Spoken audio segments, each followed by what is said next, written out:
और शायद कनेक्ट हो गए आप। जी जी। अगर कैसे हैं? सब भी आपका आशीर्वाद, बहुत दिनों से इच्छा जाहिर कर रहा था और आज आपके मुमकिन दरवाजा आपने अपने खोल ही दिए किसी तरीके से। इस समय देने के लिए बहुत बहुत शुक्रिया भैया। और जितनी बार भी आपसे वार्तालाप हुई उतनी बार बहुत कुछ सीखने को मिला और उसी इच्छा शक्ति को आज बरकरार रखते हुए आपके सामने कुछ नए अंदाज में मैं आज आया हूँ कि कम से कम वो जो जो सीखने की जो चाहत है वो और लोगों तक भी प्रज्वलित रहे। तो कैसे हैं भैया, सब कुछ कैसे चल रहा है? सब कुछ अच्छा चल रहा है। पूरा देश लॉकडाउन में है, हम लोग भी लॉकडाउन में हैं। परिवार के साथ ज्यादा समय व्यतीत करते हैं, अपनों से बात करते हैं, ज्यादा से ज्यादा कनेक्ट होने की कोशिश करते हैं। और आज देखो, सौभाग्य अच्छी बात है कि हम लोग भी आपस में कनेक्ट हो रहे हैं। तो मुझे एक शेर याद आ गया। बुलंदी देर तक किस शख्स के हिस्से में रहती है। बुलंदी देर तक किस शख्स शख्स के हिस्से में रहती है। बहुत ऊंची इमारत हर घड़ी खतरे में रहती है। तो वही है कि हर लोग खतरा है, चारों तरफ खतरा ही खतरा है। एक दूसरे को लोग स्पर्श नहीं कर पा रहे हैं, छू नहीं पा रहे हैं। और यही चाहते हैं कि कम से कम डिस्टेंसिंग मेंटेन होकर के रिश्ता आगे बढ़ते रहे, क्योंकि रिश्ते की भी एक बागडोर निभानी है सबको। नहीं नहीं अरुण भैया, मेरे को जैसे इस पूरे आपकी जो कविता में या जो ये जो दो शब्द आपने साझा किए इसमें एक थोड़ा सा कटाक्ष भी दिख रहा है कहीं ना कहीं। बाद में खैर आपने कुछ उसको दूसरी दाहिने या बाएं की तरफ रुझान को झुका दिया। इस कटाक्ष में बुलंदी देर तक किस शख्स में जो रहती है उस शख्स के बारे में थोड़ा सा, क्या वो मतलब सरकार के लिए आप कहना चाह रहे हैं या आगामी जो परिस्थितियां हैं उनके लिए कहना चाह रहे हैं? नहीं, दोनों चीजें हैं। एक तो आज इस देश में एक पूर्ण बहुमत की सरकार है केंद्र में। हम्म। बिल्कुल मतलब इतना ज्यादा मैंडेट मिला हुआ है कि आज उनका कोई हाथ पकड़ नहीं सकता। जो चाहे वो इस देश में वो कर सकते हैं। दूसरी चीज, इमारत, जो ऊंची इमारत होती है, ऊंची इमारत का भी तात्पर्य एक तरफ तो सरकार है, दूसरी तरफ ये भी अगर हम कहें तो उसमें तनिक भी संदेह नहीं कि बाकी अन्य देशों की अपेक्षा हमारे देश की आबादी बहुत ज्यादा है, जनसंख्या ज्यादा है। तो यहाँ खतरा भी ज्यादा है, क्योंकि सोशल हम्म। डिस्टेंसिंग को मेंटेन करना बहुत टफ है यहाँ। नहीं नहीं, तो सोशल डिस्टेंसिंग को मेंटेन करना मतलब टफ है, लेकिन इसका मतलब पूर्णतः नतीजतन इसके मतलब क्या है इसमें कोई आपकी तरफ से सुझाव या कुछ ऐसा कुछ है? क्योंकि इसका मतलब हाल फिलहाल में कोई बहुत अच्छा सोल्यूशन देखने को नहीं आया। बीजेपी सरकार अपने शब्दा बिंदु में ही घिरी रही। पहले उन्होंने लॉकडाउन किया, फिर खोल दिया, फिर ठेकों का जिस तरीके से खोला जाना, फिर ट्रेनों का इतने दिन बाद दोबारा चलाए जाना और उस चलाने की फ्रिक्वेंसी में बहुत ज़्यादा डिस्टेंस रहना, भीड़ का एक साथ एकत्रित हो जाना, तो बहुत सारी चीज़ में आपकी रोशनी इसमें बनती है। देखिए, इसमें एक चीज मैं आपको बताऊंगा। मैं चूंकि गांव से आता हूँ और किसान का बेटा हूँ, तो मैं कभी भी उदाहरण जो है वो ज्यादातर प्रयास करता हूँ कि वो हम आम जनमानस से जुड़ा हुआ हो, तभी वो हम्म। लोगों को समझ में आता है। कभी आप ईंट के भट्ठे को नहीं देखे होंगे, मुझे लगता है। आप अगर शहर में रहे हो, गांव में रहे हो, तो जरूर देखे होंगे ईंट का भट्ठा। बिल्कुल। ईंट के भट्ठे में क्या होता है ना, कि ईंट की बुझाई होती है। जब कच्चा ईटा की पथाई होती है, उसके बाद उसको ईंट के भट्टे में बुझाई होती है। बुझाई के बाद उस पर चिमनी और कोयला वोयला डाल के उसको पकाते हैं।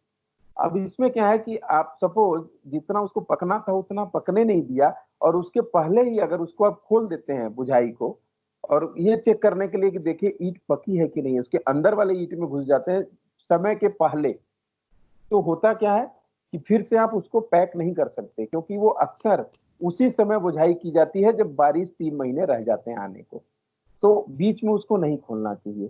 तो आज की अगर परिस्थिति हम देखें, तो इस देश में सबसे पहले तो लॉकडाउन गलत समय में लगाया गया, बिना सोचे समझे, बिना टाइम लोगों को दिए, बिना अलर्ट किए लॉकडाउन लगाया गया। और उसके बाद फिर लॉकडाउन को खोलना, जिस प्रकार से लॉकडाउन खोला गया है, वो भी एक बिना सोची समझी मतलब वो है, रणनीति है इनकी। कम से कम उस पर सोचना चाहिए, विचारना चाहिए, उस हिसाब से खोलना चाहिए। लोग यही मांग कर रहे थे कि प्रवासी अपने घर तक पहुंचे। अब आज प्रवासियों का मुद्दा पूरे देश में बहुत गंभीरता से लोग ले रहे हैं, लेकिन प्रवासियों के प्रति गंभीर नहीं है। मुद्दा गंभीरता से ले रही है सारी राजनीतिक पार्टियां हैं, सरकार है, बट उनके मुद्दे को ले रहे हैं, उनके प्रति कोई गंभीर नहीं है कि उनको सोल्यूशन क्या दिया जाए। सॉल्यूशन आज बहुत जरूरी है। तो कहीं ना कहीं मुझे लगता है कि ये वही कहानी है ईंट भट्ठे वाली, कि समय रहते मतलब समय के पहले अगर आप ईंट भट्ठे को खोल दीजिए तो सारे ईंट खराब हो जाएंगे, फिर आपका नुकसान बहुत बड़ा हो सकता है। तो वही ये लॉकडाउन खोलना जो गया है वो यही है कि इस देश का बहुत बड़ा नुकसान होने वाला है, मुझे ऐसा प्रतीत होता है। अगर हम एकदम स्पष्टीकरण पे एकदम उतर कर एक सवाल मैं आपसे साझा कर रहा हूँ। सबसे पहला सवाल, उत्तर प्रदेश से आप बिलोंग करते हैं और राजनीति में मैं विशेषतः ये बिल्कुल संबोधित नहीं करूंगा कांग्रेस बीजेपी के संदर्भ में, लेकिन हाँ आप प्रतिनिधित्व करते हैं श्रमिकों का और ऐसे उस अनऑर्गेनाइज सेक्टर का जिनका कोई उल्लेख विलेख नहीं जनरली दिया जाता है। उस बात पर आज की डेट में मेरा आपसे सीधे तौर पे सवाल है और इसमें बिल्कुल मैं चाहूंगा कि एक पुख्ता आप रोशनी दें कि जब बसेस जिसने भी चलवाई जो भी चलवाया, लेकिन जब उत्तर प्रदेश देश का सबसे ज्यादा आबादी वाला 22 करोड़ की आबादी वाला स्टेट, 20 से 22 करोड़ की, वहां पर अंडरस्टूड फैक्टर यहाँ पर इन्वॉल्व होता है कि वहां पे सबसे ज्यादा लोग वहां पर जाना चाहेंगे, इच्छा रखते हैं। आगरा में उन बसेस की जब कतार लगा दी गई तो उसमें उस उनके फिटनेस सर्टिफिकेट को लेकर ये सारी तुष्टिकरण क्यों करी गई कि किस राज्य से आते हैं, बसेस का पोल्यूशन दिखाइए, बसेस का फिटनेस दिखाइए।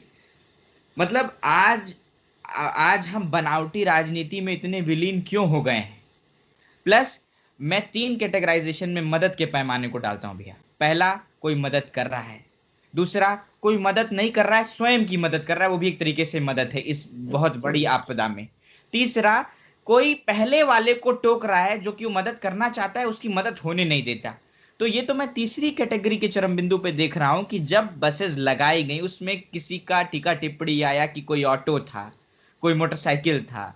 अरे भाई, मोटरसाइकिल से भी 2 लोगों की जान बचाई जा सकती है, ऑटो से भी 3 लोगों की जान बचाई जा सकती है। यहाँ पर डैमेज कंट्रोल का देखना था। क्यों वहां से बस लौटने लगी और क्यों पूरा एज ए राज्य, एज ए सारा देश, रिपब्लिक ऑफ इंडिया, इसको एक तरीके से एकजुट होकर अभी चलना चाहिए। तो ये क्यों हुआ और आपका इसमें क्या कहना मेरा ये मानना है कि आज जो समय है इसमें हर लोग दूसरे से सवाल करते हैं, और मेरा ये मानना है कि आप अपने आप से खुद सवाल करिए कि आपने क्या सहयोग किया। पहला चीज, अगर आप अपने आप से ये सवाल करना शुरू कर देंगे कि मैंने किसको कितना सहयोग किया, तो बहुत परिवर्तन हो सकता है, मेरा ही मानना।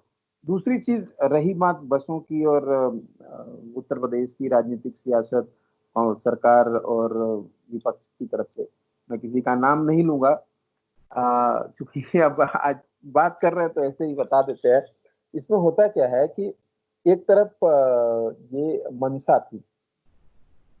मनसा अगर कहेंगे तो विपक्ष की जो नेता जिन्होंने बस दिया था उनकी मंशा अच्छी थी, वो गरीबों की हित की बात कर रही थी, गरीबों का सेवा करना चाहती थी। और दूसरी तरफ संख्या की बात हो गई, तो कहीं ना कहीं मनसा वर्सेस संख्या हो गया। पहली मुझे ऐसा लगा कि वहां के मुख्यमंत्री उत्तर प्रदेश के पहले तो वो इस बात के लिए हामी भरते हैं कि ठीक है आप मुझे बस दे दीजिए। आपको उसी समय मना कर देना चाहिए था कि हम आपसे बस नहीं लेंगे। तो आपने बस का जो अनुमति स्वीकार किया, वो कहीं ना कहीं ये था कि आप विपक्ष को चैलेंज कर दिए। आज आज की परिधि में अगर ये बात की जाए तो यही दिखाई देता है कि आपने विपक्ष को चैलेंज किया कि आप 1000 बस दे दीजिए। मतलब विपक्ष ने पूछा कि अगर आप नहीं चला सकते तो मैं दे देता हूं, तो आपने चैलेंज कर दिया कि आप दे दीजिए। अब जब विपक्ष ने आपको बस दे दिया तो उसमें मतलब नुक्स निकालना, छोटी छोटी है। मतलब चीज की, कुल इसके मिला के टायर कहते हैं पंचर हैं, इसमें बस का रजिस्ट्रेशन नहीं है। जबकि मंशा ये थी कि गरीबों की सहायता करना। अब उन गरीब व्यक्ति जो श्रमिक भाई हमारे जा रहे थे, उनके पैरों के छाले नहीं दिख रहे थे वहां की सरकार को। मैंने एक चीज ये नोट किया कि उनके पैरों के छाले नहीं दिख रहे थे, उनके वो सूखे हुए होठ नहीं दिख रहे थे, उनके पसीने से लथपथ शरीर नहीं दिख रहे थे। लेकिन इन बसों का फिटनेस, इन बसों का नंबर प्लेट, इन बसों में वीडियो कोच है कि नहीं है, ये वोल्वो है कि नहीं है, ये कैप्सूल है कि नहीं है, ये सब चीजें देखी जाने लगी। लेकिन मानवता ये कह रहा है कि आज सबसे पहले आप मानव को देखिए, बाद में अपने संसाधन को देखिए। देखिए, हम और आप दोनों लोग घर पे बैठे हैं। मुझे ऐसा नहीं लगता है कि पिछले 2.5 महीने में आपने कोई प्रॉपर्टी परचेज़ की होगी या कोई गाड़ी लिया होगा या कोई ऐसा संसाधन व्यवस्था किया होगा।